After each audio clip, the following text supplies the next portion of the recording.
Everyone needs a little hero. Chapter 27. Calling all heroes. It was a slow process, but Hero was finally starting to feel normal. He was slowly making his rounds to call on his human friends, albeit without being seen, and help them in the ways he could. He managed to sharpen most of Watney's pencils for sketching. He left a few encouraging notes for Maggie, and he even managed to get some of the things in Eliza's apartment out from under the couch so she could find them later. Overall, the teenage borrower was feeling rather optimistic about everything in life once again. The only human he had really purposefully come out to talk to and let himself be seen by since the incident was Sam, and he couldn't be happier with that decision. Sam was there and always ready to talk about anything and everything at Hero's pace. With the changing seasons, Sam had to stay home and go to more doctor's visits recently, so Hero was able to come by and keep him company, playing games and goofing off. There was only one time when Hero was close to being seen by Sam's mother, but Sam was able to quickly make a fort of blankets to cover up his 4-inch-tall friend. It was a jarring experience, but Hero managed to keep himself composed and steady, even after when Sam's mother left the room. So, when Ray came to Hero with a proposition, Hero felt relatively good about it, at least in the beginning. Ray, his fellow borrower friend, evidently had been seen and was now in communication with a new human in the building named Theo. Theo was a good guy, according to Ray, and he seemed trustworthy with the secret of borrower kind. In full transparency, Ray ended up telling Hero everything about how he and Theo met, which set Hero on edge. "You mean his sister saw you too?" asked Hero, feeling his body shudder with a sudden chill that emanated from his bones. "Held you?" "Well, yeah, but she thought I was a toy and hasn't pried any further, according to Theo. But listen, I really think that we can help Theo as part of the whole Help Humans campaign," emphasized Ray. "He's in a wheelchair, so you don't have to worry about him getting too close to you. Sure, he's an inventor, but he won't hurt us. I've already run the test on whether or not he is friendly and safe. Plus, our activity doesn't require either of us to be seen. He'll just assume it was me." Hero knew Ray wouldn't lead him astray on a wild goose chase, but the thought of even accidentally being seen by someone new stopped him in his tracks. In a weird way, he suspected this was how he sounded to Ray when talking about helping humans who were already friends. Hero also knew Ray had a sixth sense about humans, one he wished he possessed with more accuracy, and he decided it would be worth helping Ray. "Okay, what is this plan of yours again?" asked Hero. "Okay, I'll cut to the chase. Theo needs money to help him with his legs. I know we don't have money, but other humans do," said Ray. Hero immediately felt something inside him bristle. "Ray, you're not saying we borrow money from other people, are you? That's not borrowing, that's stealing," said Hero, feeling like he was scolding his friend. Ray shook his head and waved his hands as if waving away bad air. No, that's not what I'm saying. I'm saying that coins get lost under the floor and under furniture all of the time. We even have some in our home. Paper bills get lost too. All of these things are ones that get lost. We're just collecting them and giving them to someone else. If they're lost and the humans aren't looking for them, then they aren't being missed. It makes it fair game. What do you think?" Ray pointed out. Ray did have a point. A lot of borrowed things were things that weren't missed, and that spared change would fall under that category. Plus, Humans moved in and out of all of these apartments, meaning the people currently living in the apartment might not have been the ones to lose the money in the first place. Given these circumstances, Hiro felt like he could get behind Ray's plan. Okay, so we are just going around to different apartments collecting coins and then bringing them to Theo. How will we know if it's enough? Hiro asked. He knew how to count, but the whole concept of money was beyond him. Borrowers worked in trade, not money. I have no idea. We can ask Ashlyn, if you feel up to it. Or we can just surprise him with it and hopefully it'll be enough, said Ray. I assume the numbers on all of them mean something, so we could try and add them together. But I think just giving it to Theo would be best. To Hiro, it seemed like a decent enough plan. It kept them safe and hidden, while accomplishing another goal of helping someone. With a couple of nods and a few minutes of thought, he decided to agree. All right, just being safe is what matters, said Hiro. At this, Ray gave him a thoughtful grin. Well said. And definitely a top priority. Now, let's go exploring. We've got a lot of ground to cover, said Ray. The next day, Ray and Hiro met up at Ashlyn's apartment before setting out into the walls for spare change. Admittedly, it was a bit more of a task than the boys thought it would be. First and foremost, the coins were deceptively heavy, especially when you started collecting them. One after the next, they gained weight quickly, and the boys had to make multiple trips to the outlet by Theo's bedroom in order to drop off the coins they collected. Second, the coins didn't all look the same. They kept seeing the same 4, sure, but there were others in the mix too. Some had odd scribbles and writing on them. Some of the writing looked like squares, others looked like squiggles, and some looked close to the 4 they saw, but were different sizes with different numbers on them. You don't think, puffed Hiro as he helped stack another set of coins with Ray's help, that there are this many different kinds of coins, do you? I mean, the world is a big place, but there are so many different types. There is no way. There are this many, heaved Ray as he hoisted another silver coin on top of another that was about as big as his torso. I mean, why would they have so many different types? They all use it, right? Some of this might be play money? The stuff they don't actually use except to play with? I have no idea. Maybe you could ask Ashlyn about it, Hiro suggested. Ray consented to ask Ashlyn about the different types of coins and money once they made it back for dinner. They took a few breaks, especially after they found a dozen or so odd-looking papers that looked like paper bills. They crawled under floorboards, between beams, and even dared to venture into an attic crawl space and found a few coins wedged among decorations for different holidays. After another long-ish break, the 2 borrower boys decided they had enough to present to Theo.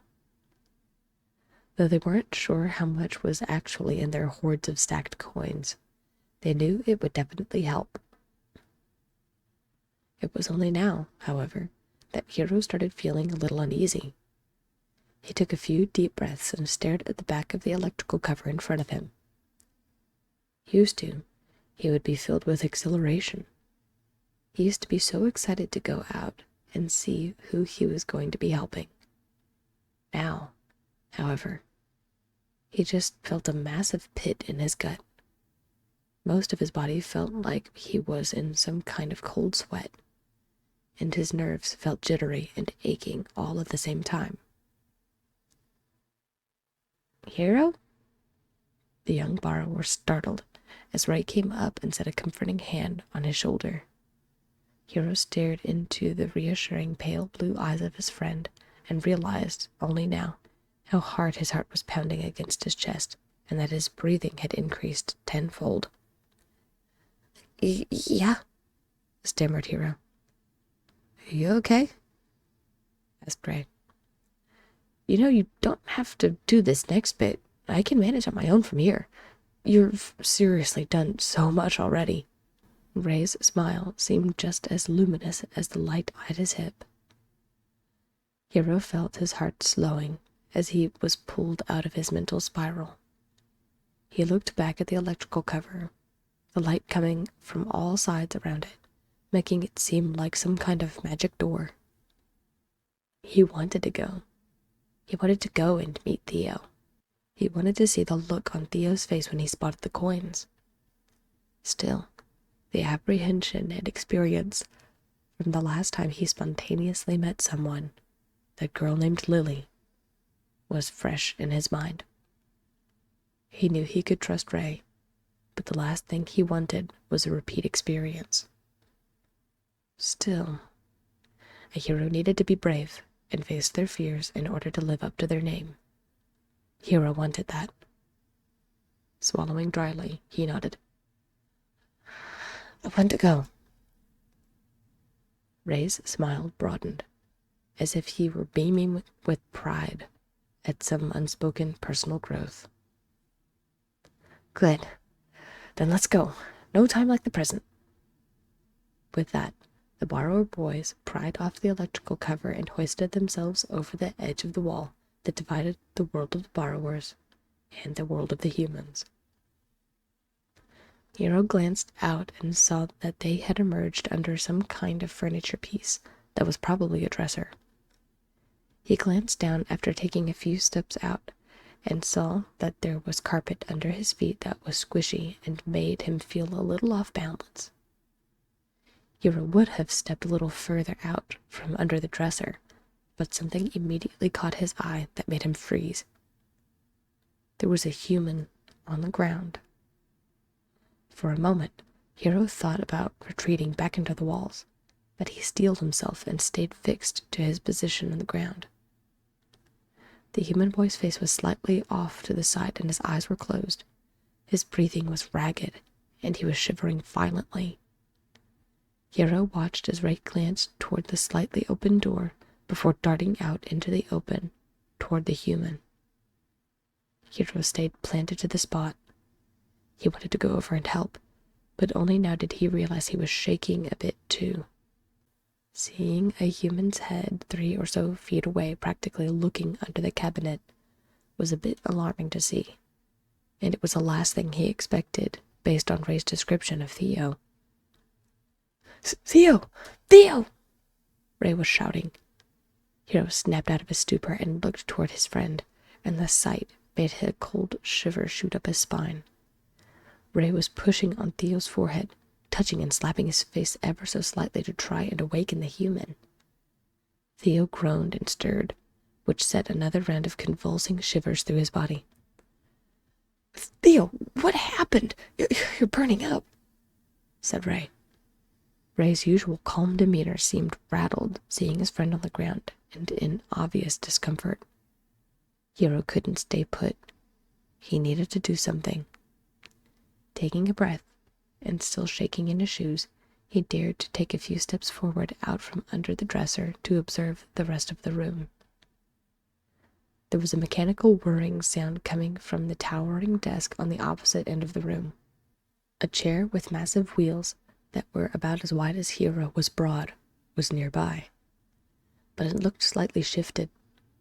Based on what Hero was seeing, it looked like Theo might have fallen directly out of the chair and onto the ground when this sickness started. Hero glanced at the door again, hearing nothing at the moment in the rest of the apartment, before approaching the immense human on the ground. Theo! Ray's panicked shouts finally roused the boy as he lazily blinked. Ray, mumbled Theo. What? His voice failed as sleep tried to pull him back into oblivion. No, Theo, don't go back to sleep. What's wrong? Are you sick? How long have you been like this? Demanded Ray. I feel sick, muttered Theo. I just need sleep. Hero listened as Theo continued to try and form words, while Ray persistently questioned his friend. Hero, out of curiosity and wanting to stay slightly out of Theo's direct field of view, dared to venture around Theo to see if there was something they were missing. And they were. Right as Hero made it to Theo's legs, he saw that his pant leg by his shin was dark. Hero was terrified out of his wits, but hearing Ray's distress and knowing Theo obviously needed help, helped him scrounge up enough courage to walk all the way down toward the end of Theo's long pant leg. Using his hip lamp, he showed a light up and slightly into the dark fabric tunnel, and knew immediately this was serious. There were dark red streaks and massive discolored patches of skin all over Theo's legs. Near the dark patch, it looked like there was some kind of cloth bandage taped on the back. There was a bit of a weird smell coming from the bandage, and Hero didn't need to be a human doctor to know this was very bad. He ran back toward Theo's head where Ray was still trying to get him to talk. "Ray, ask Theo what happened to his leg," called Hero as he ran across the difficult carpet. "Theo, what happened to your leg?" asked Ray. Theo's face scrunched in discomfort as he replied, My dad got angry. He broke a bunch of bottles, I think. He was throwing them around. I got cut, I think. I sent bells to a friend's house to sleep over for a few nights. And on my birthday too, mumbled Theo. Ray and Hero exchanged frantic looks. Ray obviously looked like he was at a complete loss. This was beyond either of the borrower boys' knowledge of how to fix. This was bad. Really bad. I don't understand, muttered Ray. I saw him just the other day. He wasn't bad. He was fine. Hero felt a tenseness in the air. It was tangible and making his chest feel tight. This kind of helplessness was akin to what he felt when he was taken. He hated it. Sadly, it looked like Ray was spiraling just as hard as he was. Hero wanted to hide away, but that wasn't what a true hero would do. A hero would be able to make the situation better and save the day. Then, an idea occurred to him. Doctors. Sam told him about doctors and how they were able to help at places called hospitals. It was a long time ago, but Sam had explained that there were people who would come to you and fix the problem in an emergency. This felt like an emergency. Hero wasn't sure how to do it, but he had to try.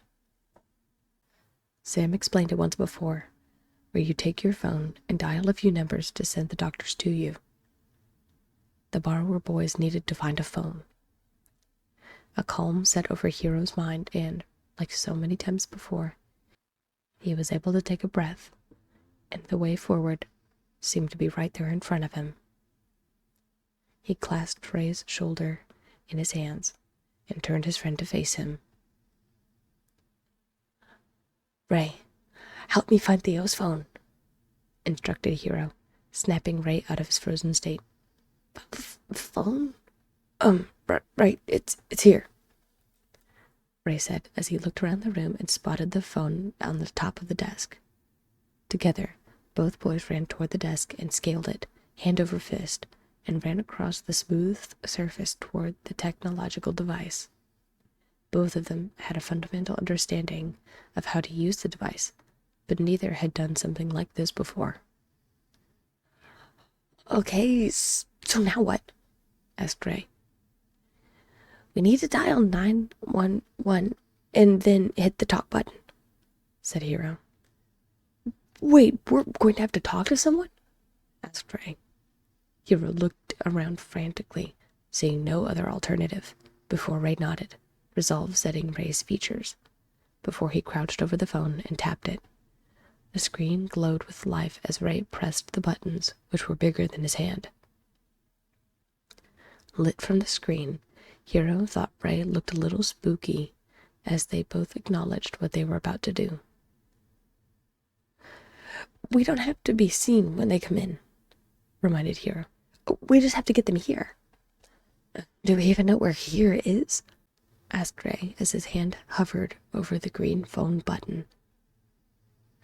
"Starlight Paradise Apartments, and I think this is the 7th floor," said Hero. Ray darted back across the table and shouted down to Theo. "Theo, what is this apartment? Where are we?" shouted Ray. 813, mumbled Theo, who convulsed again as his eyes lulled. Ray said the number over and over again as he sprinted back to the phone and crouched by the device. The two borrower boys exchanged one final look as they knew what they were about to do. Hero could only hope it was the right thing. Ray pressed the button. It took less than 10 seconds for a man's voice to come over the line. 911, what is the location of your emergency?" stated the operator.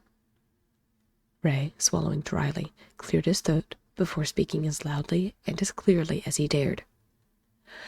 Hello, yes, we're in the Starlight Paradise Apartments, room 813. My friend is on the floor and he is shivering. I think there's something wrong with his leg. He's in a wheelchair, but he's hurt. Please, can you get here fast?" said Ray, biting his lip as he listened to the sounds of clicking and typing on the other end of the line. "Has your friend ingested anything harmful recently?" asked the operator. "Do you need an ambulance?" No, he hasn't ingested anything," stated Ray. Hero felt his heart pounding out of his chest as he glanced over to the door, hoping no one else was in the apartment. "Look, he said his dad cut him with a broken bottle. He's a jerk. Please, just get here fast. He's really sick." "All right, just stay on the line and remain calm. An ambulance is on the way. What else can you tell me about his physical condition? Is he responsive at all? Or is he unconscious?" asked the operator. "He's kind of responding. He keeps trying to sleep. I'm having a hard time keeping him awake. But he's able to talk and stuff. When will they get here?" asked Ray, looking wide-eyed at Hero.